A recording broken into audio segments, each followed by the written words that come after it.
कांग्रेस के लोगों को जब भी डीएससी की बात आती है, कांग्रेस के लोगों को बड़ा दर्द होता है, खास तौर पे गीता बुक्कल जी को जब भी डीएससी की बात आती है तो उनको बड़ा इस बात का 2005 के बाद कांग्रेस के टाइम में ये आपने केवल 100 गज के प्लाटों का जिक्र किया, ये 100 गज के मंत्री जी 100 गज के सकते हो 100 गज के प्लाटों में यही रहते हैं। हुड्डा साहब, गीता बुक्कल जी 100 गज के प्लाट में नहीं रह रही, 100 गज के प्लाट में मैडम यही रहते हैं। स्कीम पढ़ के आए, जो 100 गज के प्लॉट महात्मा गांधी ग्रामीण बस्ती योजना के तहत दिए जाते हैं, वो schedule caste, backward and all BPL, हर कास्ट का बीपीएल उसमें एससी डीएससी का कोई विषय नहीं है सर। वो गरीबों को दिए गए प्लॉट है, उनकी सुविधाओं को लेकर ध्यान आकर्षण है। अब इनको जो मुद्दे से भटकाना है तो वो कुछ भी भटका दें। ये 100 गज के प्लॉट हर गरीब को दिया जाता है। और मैं सर एक और क्लियर कर दूं, मैं एससी डीएससी के वर्गीकरण के कतई भी खिलाफ नहीं हूँ, मैं इस चीज के खिलाफ हूँ कि दे कुछ नहीं रहे, झगड़ा फालतू। मेरे ये समझ नहीं आ रही कि कांग्रेस के लोगों को डीएससी की बात आती है, कोई चर्चा होती है, दिक्कत क्यों होती है? क्यों उन्होंने डीएससी के साथ भेदभाव किया? कांग्रेस ने किया, ये तो सबको पता है। जब भी डीएससी की बात आती है, आप सब लोग आपको इस बात से दिक्कत क्या है? आपको तो उल्टी का सरकार का सुप्रीम कोर्ट के फैसले का आपको स्वागत करना चाहिए। देखिए 100 गज के प्लाट का जो विषय है वो सब गरीबों को दिया जा रहा है। डीएससी समाज का जिनका उन्होंने जिक्र किया 36 मैं डॉक्टर रुबीर कादियान जी, डॉक्टर रुबीर कादियान साहब यहाँ के सबसे सीनियर सदस्य हाउस के सीनियर सदस्य हैं। 2005 के बाद कांग्रेस की सरकार थी। डॉक्टर साहब, आप तो समझा लेते हैं उनको कि उनसे भेदभाव मत करो, आपको तो समझाना चाहिए था, आप तो सबसे सीनियर हो और आपने तो सबसे ज्यादा हाउस में आप सदस्य रहे हो लंबे समय से। आपकी सुनते नहीं थे क्या? ये डॉक्टर साहब आपकी सुनते नहीं थे? अब 100 गज के प्लाट अगर इतनी अहमियत थी 100 गज के प्लाटों का, तो आप लोगों ने क्यों नहीं लिए? अगर 100 गज के प्लाट की इतनी अहमियत थी तो इन्होंने क्यों नहीं लिए? और यही प्लाट हुड्डा सेक्टर के होते तो ये सारे अपने कोटे के ले लेते। अगर यही प्लाट हुड्डा सेक्टर के होते, ये सारे कोटे में ले लेते। उस टाइम इनको कोई दर्द नहीं था, उस टाइम तो ये अप्लाई कर देते।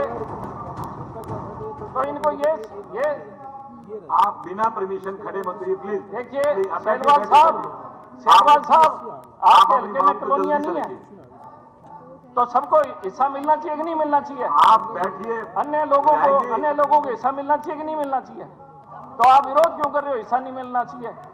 आप इस बात का विरोध क्यों कर रहे हो? हिस्सा नहीं मिलना चाहिए। आप बैठिए। गीता बुक्कल जी तो बहुत पढ़ी लिखी है, आप बैठेंगे। ये तो विरोध कर रही है क्योंकि इनको दिक्कत है। आप बैठिए एक बार। लेकिन आपको तो नहीं विरोध करना चाहिए। आप अपनी बात को 100 गज के प्लाट के विषय शुरू कीजिए।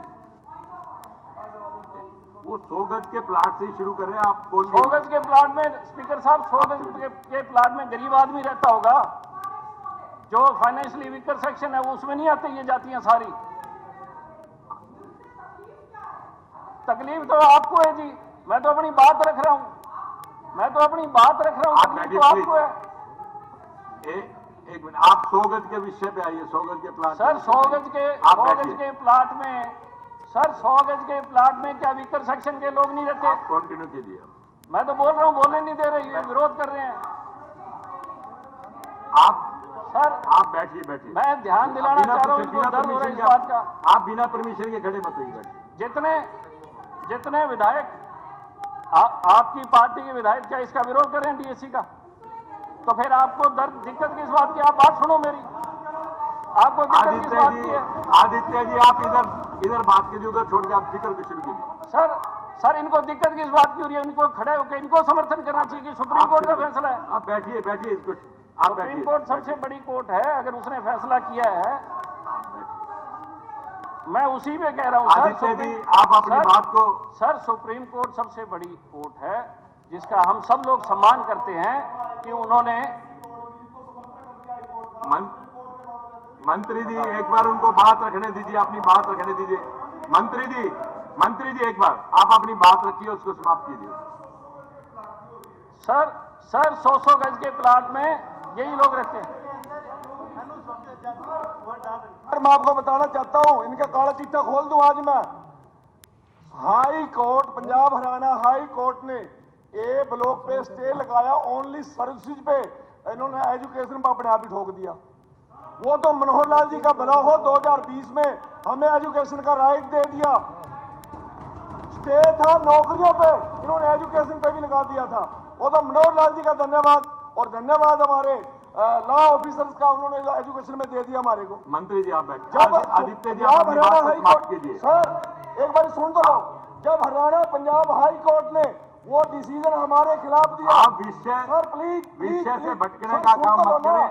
आप अपनी सुन बात तो लो सर, जब हमारे आप खिलाफ विषय आप विषय को मत भटकाइए। मंत्री जी आप ही नहीं सुन रहे हमारे, तो हम क्या करें? मंत्री जी एक बार आप हमारे साथ तो बैठिए। सजा- मंत्री जी सजा नहीं आप अगर हुआ। बात को नहीं मानेंगे तो हमारे कौन साथ- मंत्री जी आप बैठिए, एक बार बैठिए। आप बैठिए मंत्री जी, आप इस प्रकार से मत, आप बैठिए, एक बार बैठिए। आदित्य जी आप अपनी बात को समाप्त करिए।